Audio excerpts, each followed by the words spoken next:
राजस्थान में जल्दी ही अशांत क्षेत्र कानून आने वाला है। हवा महल के विधायक बाल मुकुंदाचारी जी हैं। महाराज जी, कितना जरूरी है ये कानून? क्योंकि आपके चेहरे की खुशी बता रही है कि आप शुरू से ही इस कानून के लिए काफी कोशिशें भी कर रहे थे। बड़ी प्रसन्नता है, शब्दों में बयान नहीं कर सकता, लेकिन मैं आदरणीय मुख्यमंत्री भजनलाल शर्मा साहब का बहुत बहुत धन्यवाद, बहुत बहुत साधुवाद, कोटि कोटि वंदन करता हूँ। श्रीमान, परकोटे में आप गए हैं, उस परकोटे में अपराकाशी में आत्मा रोती है जब प्राचीन इमारतों को देखते हैं, बड़ी बड़ी पुरानी कॉलोनियों को देखते हैं, और उन कॉलोनियों में आज नाम परिवर्तन जो हो गया है, और बड़े बड़े सेठ साहूकार से लेके छोटे बड़े सब व्यापारी जो रहा करते थे, वो सब तेज गति से पलायन कर गए। लाखों की संख्या में परकोटे को छोड़ना पड़ा।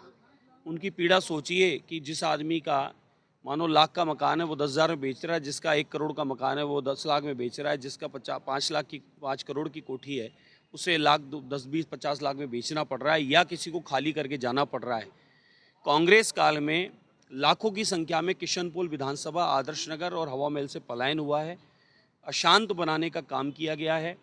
जिस प्रकार से कश्मीर में धारा 370 लगाकर कश्मीरी पंडितों पर पहले जिस प्रकार से आक्रमण किए, कश्मीरी पंडितों की माताओं बहनों को इज्जत को लूटा गया, उनको अपने घर में रख लिया गया, जिस प्रकार से कश्मीरी पंडितों को कत्लेआम किया गया, ये चाहते थे कि अब पूरे देश में इस प्रकार की हालत हो, इमरजेंसी जैसी स्थितियां उत्पन्न हो।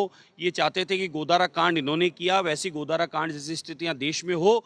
लेकिन उस सब को रोकने के लिए आदरणीय प्रधानमंत्री नरेंद्र मोदी ने जिस प्रकार से मजबूत किया इस देश को और गुजरात को, उसी क्रम में हमारे मुख्यमंत्री महोदय राजस्थान सरकार ने इस पीड़ा को समझा और हमारी मांग को समझा, और उसको देखते हुए अशांत क्षेत्रों में जिस प्रकार से पलायन हो रहा है उसको रोकने के लिए, उनकी संपत्ति को बचाने के लिए, माताओं बहनों को सुरक्षित करने के लिए, उनके व्यापार को बचाने के लिए, उनके घर गृहस्थी और यहाँ के सौहार्द के वातावरण को और अपराकाशी के प्राचीन मंदिरों को, धरोहर को बचाने के लिए ऐतिहासिक बिल आज लाया गया। उसके लिए बहुत बहुत धन्यवाद। अपोजिशन की एक बड़ी चिंता है कि उस इलाके के लोगों का शादी ब्याह नहीं होगा, उनका नाम खराब होगा यदि अशांत क्षेत्र घोषित हो जाएगा।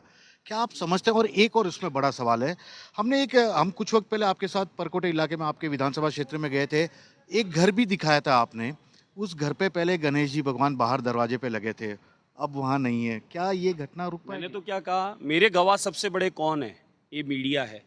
मीडिया ने खुद ने घूम घूम कर ये देखा है, और लाइव मैंने पूरी पूरी रात घूमकर आपको रामगंज के मंदिर दिखाए हैं।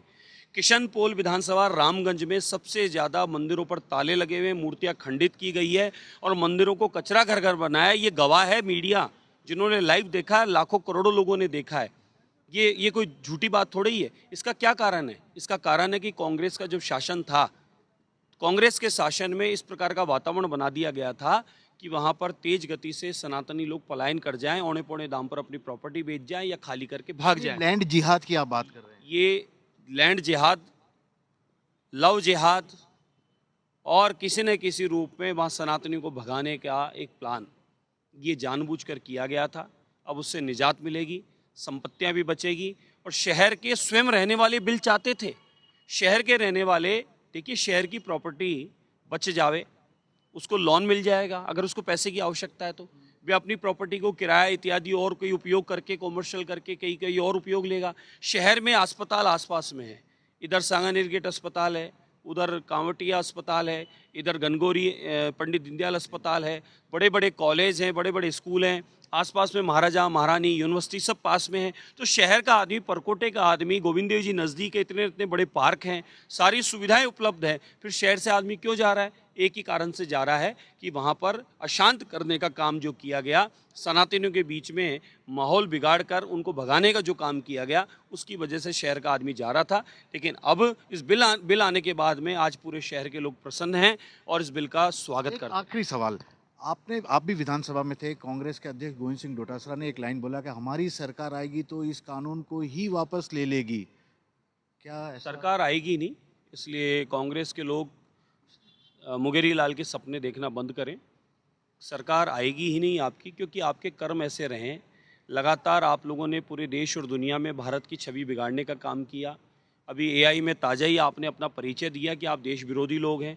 दूसरा, मैं देख रहा हूँ कि दुनिया के किसी कोने में कौन किसके अब्बा हजूर चले गए हैं, सुरपुरते खाक हो गए हैं, और छाती तुम पीट रहे हो, समझ में नहीं आता। जब हमारे देश के शहीद हुए सैनिक भाई, तब तुमने एक आंसू नहीं बहाया, उनके बारे में एक बात नहीं बोली। जब कश्मीर में कत्लेआम हुआ, तुमने एक बात नहीं बोली। जब बांग्लादेश में जिंदा जलाया जा रहा सनातनियों को, तुमने एक शब्द, एक फूल नहीं चढ़ाया। इस प्रकार से देश के कई कोनों में इस प्रकार से घटना घटी। ईरान तुमने के कभी प्रमुख विरोध- ईरान के और प्रमुख यहाँ खोमेनी पर- की बात और कर रहे हैं यहाँ आप। पर तुम छाती पीट रहे हो। यहाँ पर तुम छाती पीट की क्या दिखाना चाह रहे हो? देश के साथ तुम कभी हुए नहीं, देश में कभी तुम्हारा भाव बना नहीं, तो इसलिए अब कांग्रेस डिलीट हो चुकी है और कांग्रेस मुक्त भारत होने चला है।